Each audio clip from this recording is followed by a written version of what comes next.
Hi, everybody. Welcome to my home. I'm Dennis Prager, and this really is my home. And I come to you just about every week. We call it the Fireside Chat. That's the reason. I think that was obvious, but I thought I'd point to it anyway. Whatever the season, we have the fire going for the Fireside Chat. One of the best parts of this is which unfortunately is sometimes a little too obvious, it's truly not scripted. It's a way of you're getting to know me and what I think better and as informally as it were as possible, and for me to take your questions. So that's the beauty. I always open up with some thoughts on something. Might be in the news, it might have nothing to do with the news, and then I take your questions. So anyway, great to be with you, and thanks for being with me. And usually it's a cigar, but in my private life away, every day is one cigar and one or two pipefuls. Started when I was a teenager. My dad smoked his last cigar, his last year of life at 96. He never smoked a pipe. I don't think so, anyway. And I don't like cigarettes, and cigarettes are dangerous. Just wanted to be careful about that. Okay, anyway, I spoke about that. Remember, didn't I? I spoke about that. By the way, when I point to people, there really are people here from Prager University, all of whom are on the young side, and they are spectacular, by the way. We have unbelievable people working at PragerU. I am really honored at the terrific people we attract. Okay, so here is my question. I want you to think about it. It's a serious question. It's not a riddle. It's not a joke. What is the single most important question society has to answer? Or for that matter, individuals have to answer. The single most important question. Okay? Well, here is my nomination. I'm not saying I'm right, but this is my answer to that question.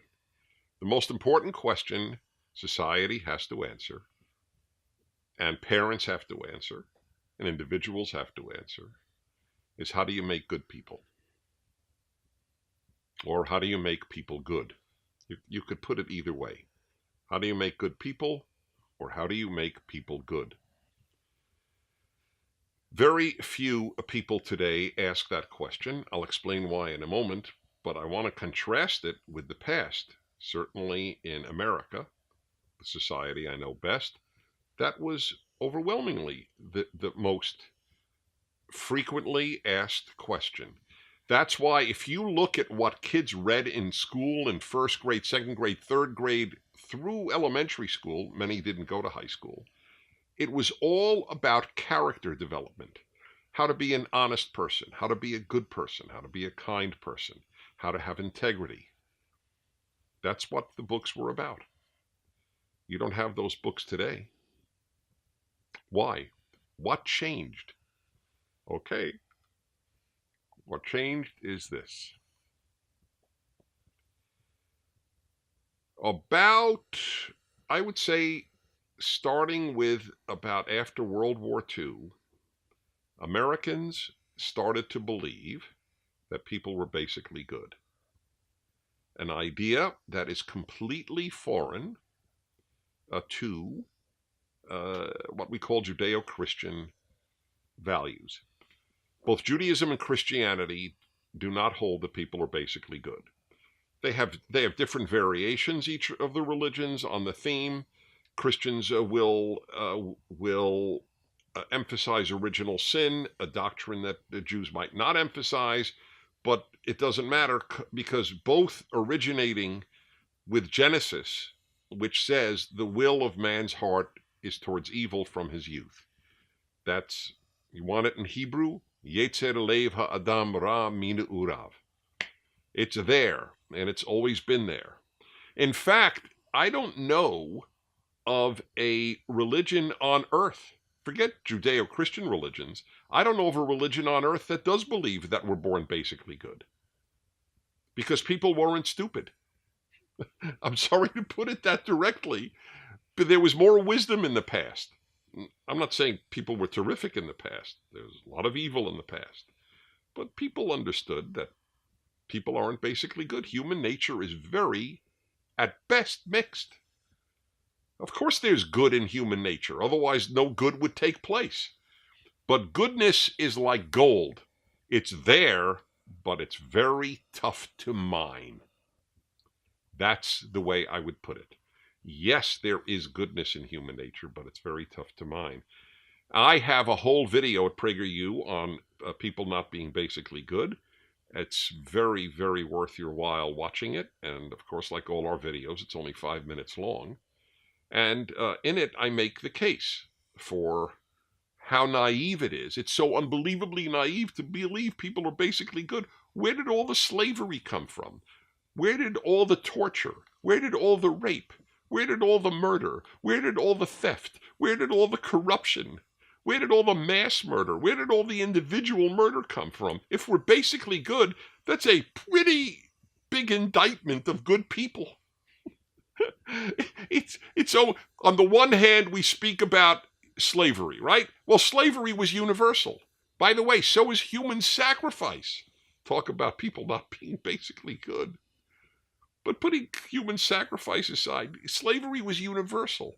The idea that I could own a person and, until the Bible came around, treat them any way I want. Bible prohibited treating people who work for you, whether as indentured servants or as slaves or as whatever they might be called. Anyway, please, I have a whole large discussion of that in my most recent book, The Rational Bible, Volume 1 being about Exodus, which has the laws of slavery in it. I hope you'll look at it. Anyway, the most important question we could ask is, how do you make good people?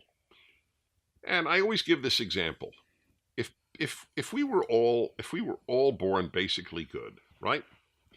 Then why would parents have to tell their children, say thank you, about 100,000 times? Wouldn't once be enough? Oh, good idea.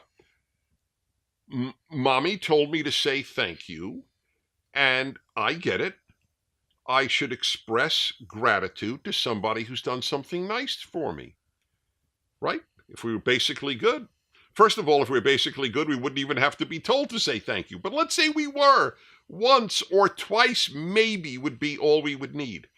How many times were you told, say thank you? I hope tens of thousands. I hope.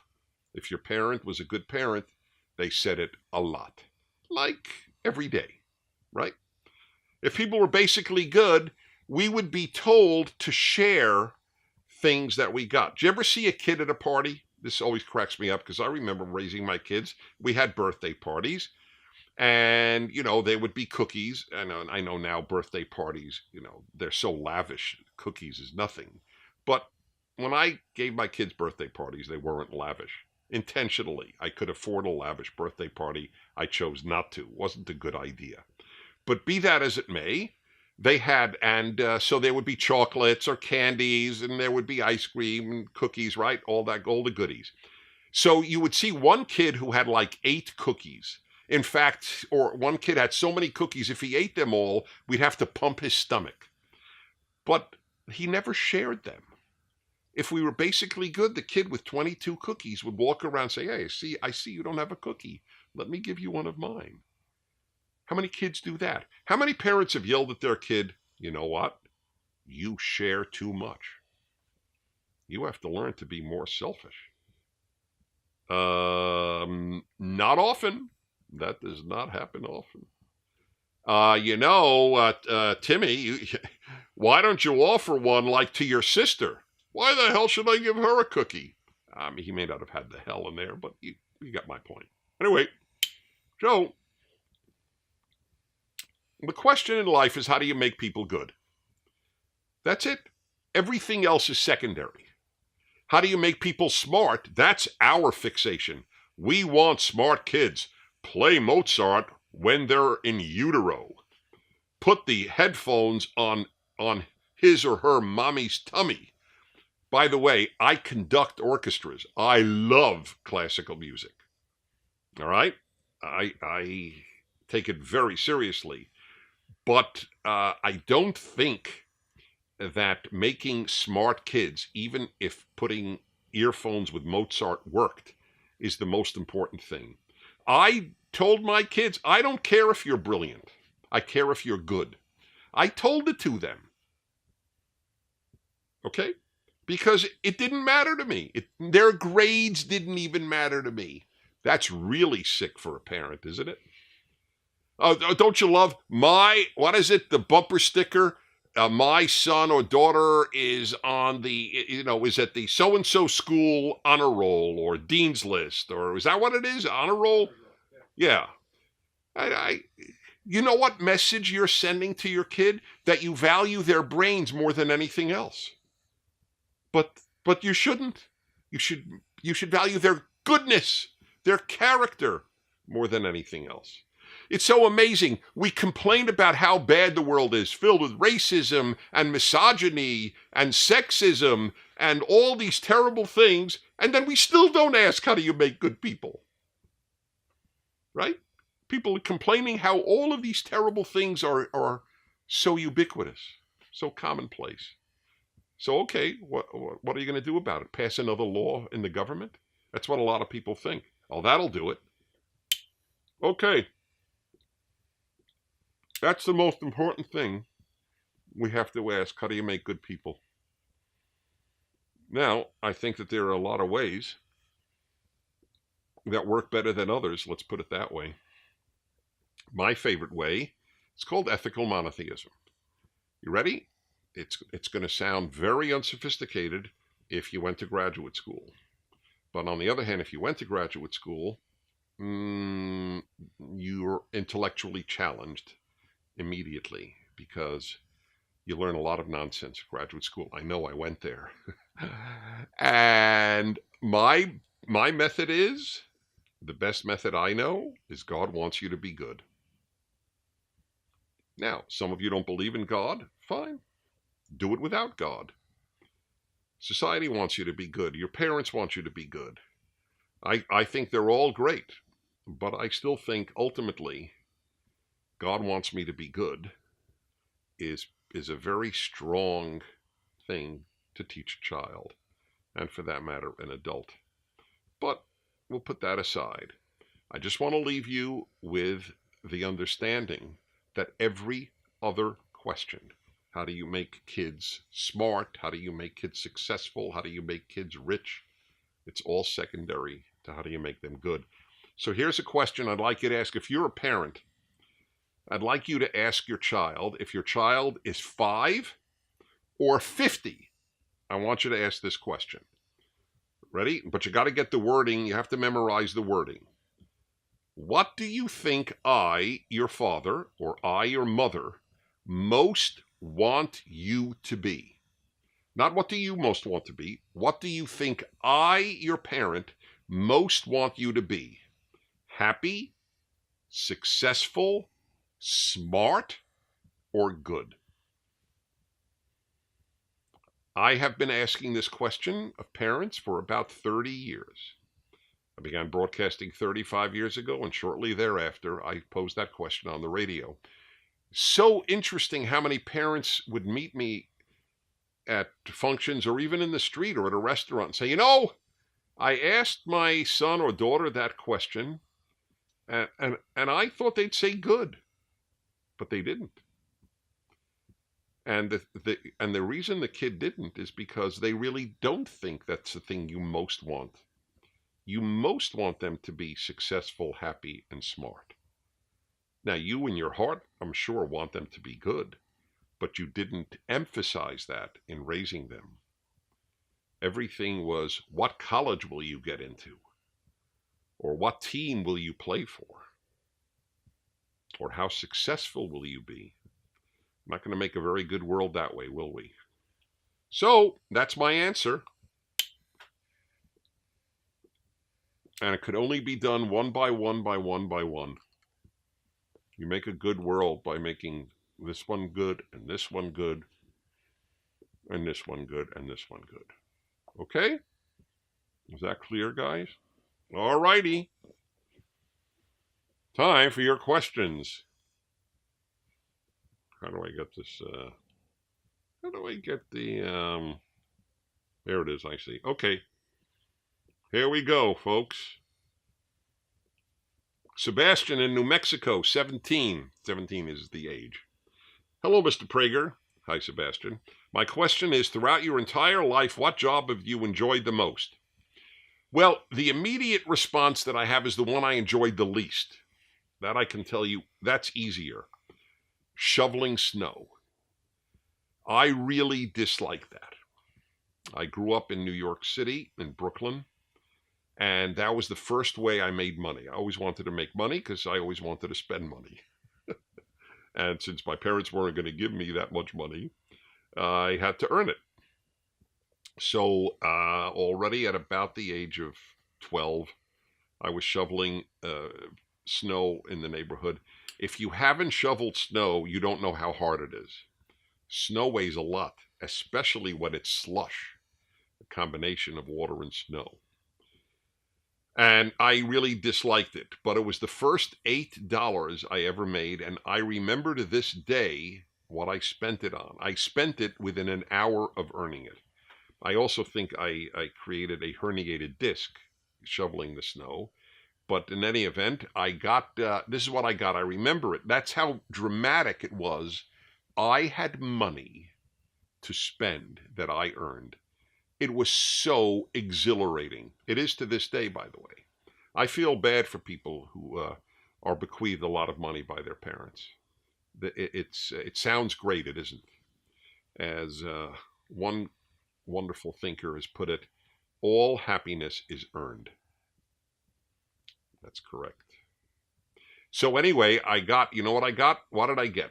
I bought a board game called Clue, and I bought 2 Hardy Boy books. I loved reading Hardy Boy Adventures. I don't know if they're read today. They were in hardback, and they were, not very expensive. And I think that's what I got. I think I got 2 Hardy Boy books and Clue for $8 is not bad.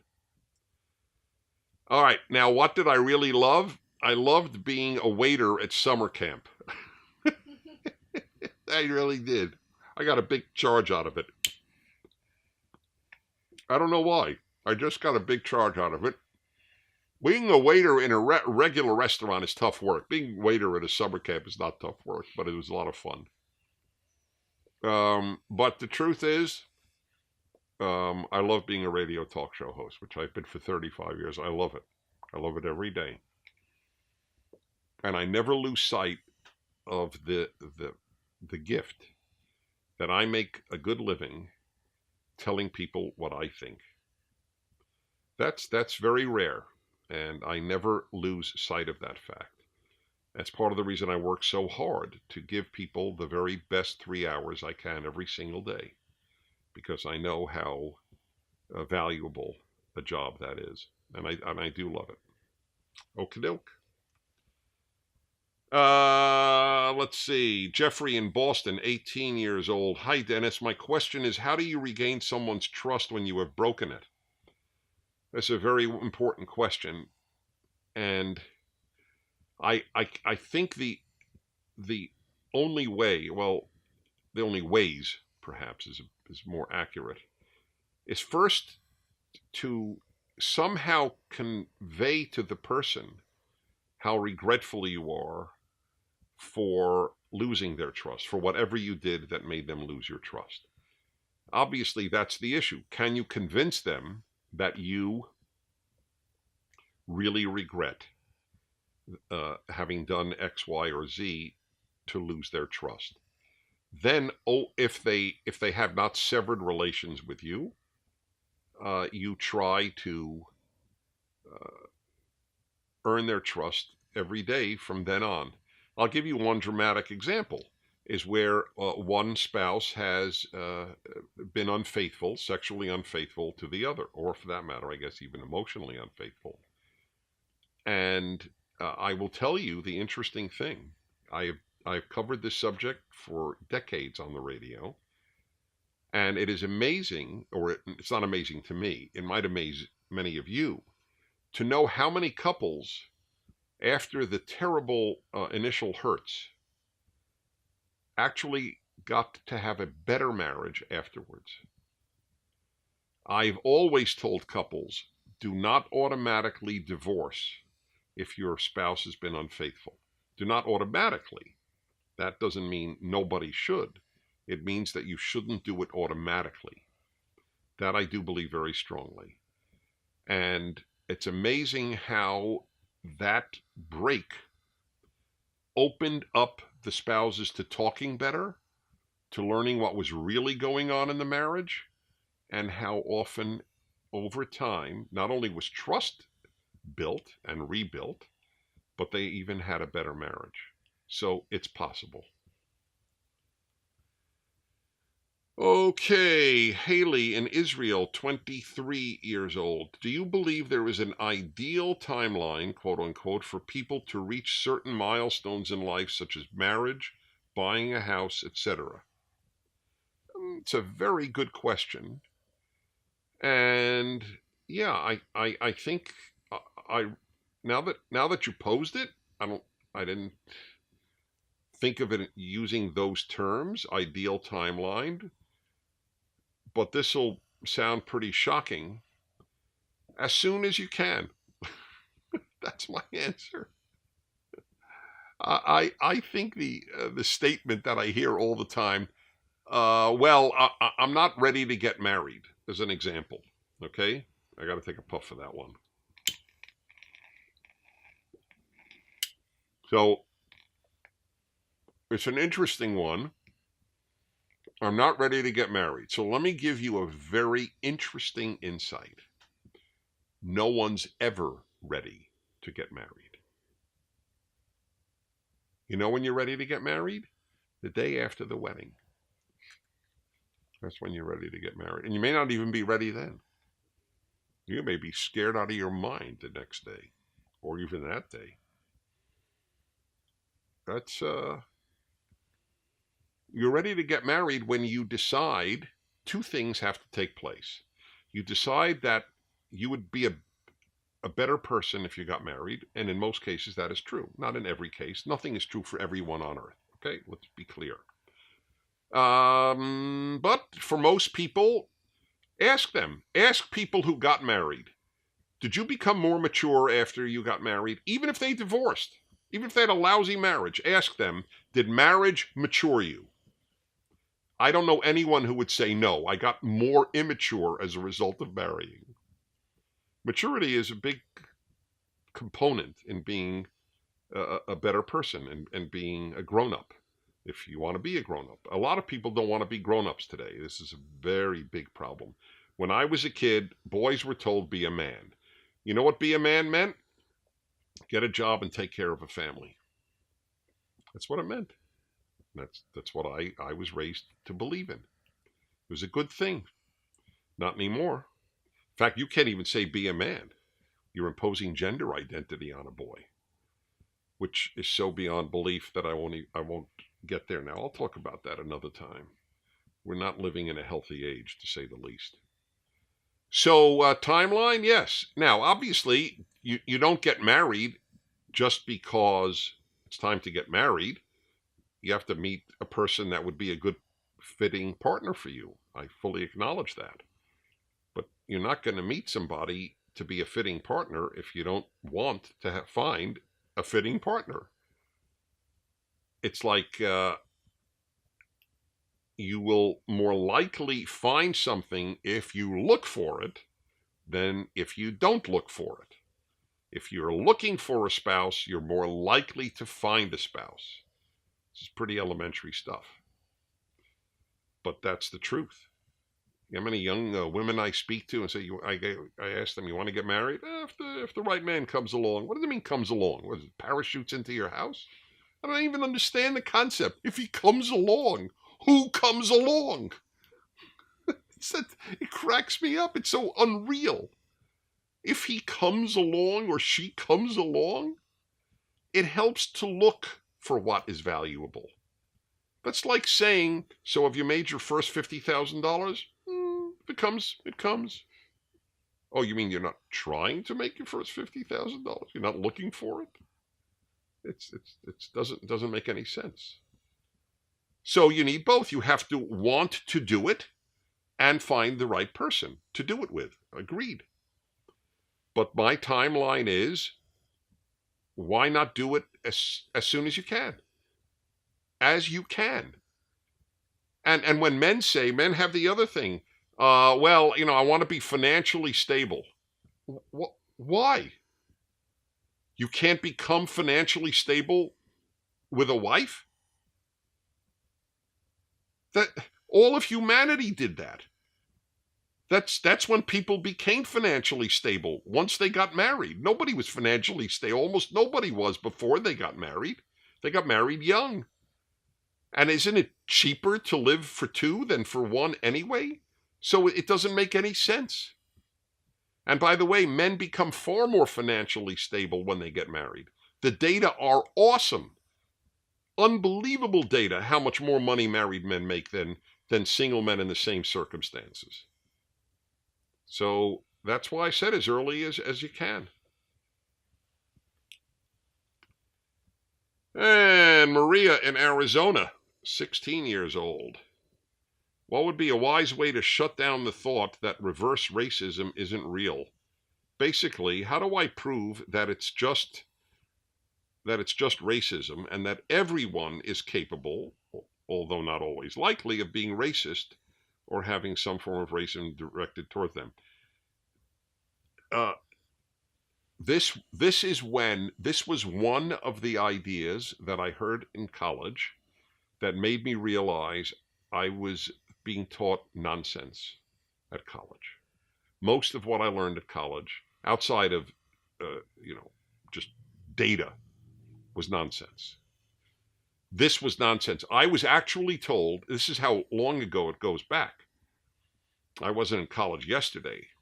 And I was told it's not possible for a black to be racist. So I remember thinking, you got to be kidding. You're kidding, right? Then the next teacher said, only whites could be racist. That's like saying only whites could be bank robbers. You mean there's a bad thing called racism, but it is only available to one race? If I said only whites could be car thieves, would you think that was stupid? Then why is only whites could be racist not stupid? Racism is a bad idea. Bad ideas afflict people of all races. This is so elementary that you have to go to college to have your mind think otherwise. That's what happens in college. You are taught not to think clearly. I say this with no joy, and there are always exceptions. I know that. But overwhelmingly, what I said, I stand by. And what is their argument? Because whites have power and only the powerful could be racist. So if a black man said, I hate whites, and then shot 4 whites, that was not racist? What would you call it? What would you call it?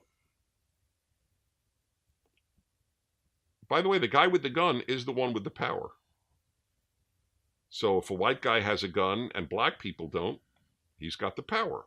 And if black guy has a gun and the white people don't, he's got the power. And if a Latino has it, he's got the power. And if a Bulgarian has it, he's got the power. Can Bulgarians be racist? Ask a teacher that one. I mean, it's beyond belief. This is why I worry. I really worry. I have to say, I worry about the future of America and the West because of the amount of truly morally and intellectually stupid ideas you are told. That is one of them. A black can't be racist. Can a black in Kenya be racist? Kenya's black. So ask a teacher that one. Okay, So a black in America can't be racist because whites have more power. Okay. So blacks have more power in Kenya or Togo or Benin or Cameroon or Angola. Can they be racist there? Just curious. And finally, Bonnie.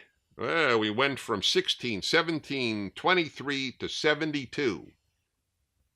Hi, Bonnie in Southern California. What do you know about intelligent design? A lot. But the most I know about it is common sense. If we humans found a computer on Jupiter, would we assume it just got there over time through natural forces on Jupiter? Or would we assume that intelligence is only created by intelligence? That's all intelligence design is. Intelligence comes from intelligence. Intelligence doesn't come from rocks. That's what atheists believe. It's not what common sense suggests. Because there is zero explanation in science for going from the inorganic to the organic, from non-life to life. How did we go from non-life to life? So the atheist says, we don't know, but science will one day explain. Okay, maybe. But until that day, and I don't believe that day will come, but until that day, the argument that intelligent information, which is what DNA is, for example, was put there by an intelligence. That's all. I don't think we went from pebbles to Mozart with no intelligent design. It doesn't make any sense to me. You'll have to make up your own mind on that one. So guys, are we okay? We could wrap up. Well, it's been a joy to be with you. And tell your friends about it. Go to Prager University, watch our videos, and let people know that there's a lot of common sense out there. We're not the only place that provides it, but we do. Thanks for being with me. From my home to yours, I'm Dennis Prager.